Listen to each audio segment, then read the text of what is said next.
காரைக்கால் அடுத்த திருநள்ளாறு பகுதியில் செயல்பட்டு வரும் தனியார் கதர் ஆடை நிறுவனத்தில் காந்தி ஜெயந்தி தினமான இன்று முதலில் வருகை தந்த 100 நபர்களுக்கு ஒரு வேட்டி ₹1 விற்பனை செய்யப்பட்டது.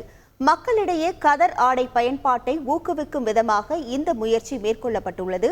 ₹1 கதர் வேட்டி வாங்க உள்ளூர் வாசிகள் மட்டுமின்றி வெளியூரிலிருந்து திருநள்ளார் கோவிலுக்கு சுவாமி தரிசனத்திற்காக வந்திருந்த பக்தர்களும் முண்டியடித்து வாங்கி சென்றனர். புற்றுநோய் குறித்து விழிப்புணர்வு ஏற்படுத்தும் வகையில் திருப்பூரில் மாரத்தான் மற்றும் வாக்கத்தான் நிகழ்ச்சி நடைபெற்றது.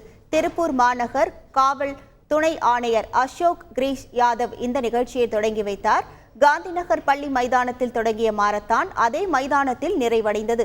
17 வயதுக்குட்பட்ட 1350 மாணவ மாணவிகள் மாரத்தானிலும் 1900 பேர் வாக்கத்தானிலும் என 3000க்கும் மேற்பட்டோர் இந்த நிகழ்வில் கலந்து கொண்டனர். வெற்றி பெற்றவர்களுக்கு பதக்கம் மற்றும் சான்றிதழ்கள் வழங்கப்பட்டன.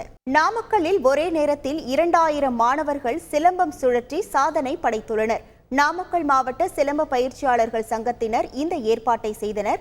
சுமார் 1 மணி நேரம் இடைவிடாமல் மாணவர்கள் சிலம்பம் சுற்றி விழிப்புணர்வு ஏற்படுத்தினர். முடிவில் அனைவருக்கும் பதக்கம், சான்றிதழ்கள் வழங்கப்பட்டன.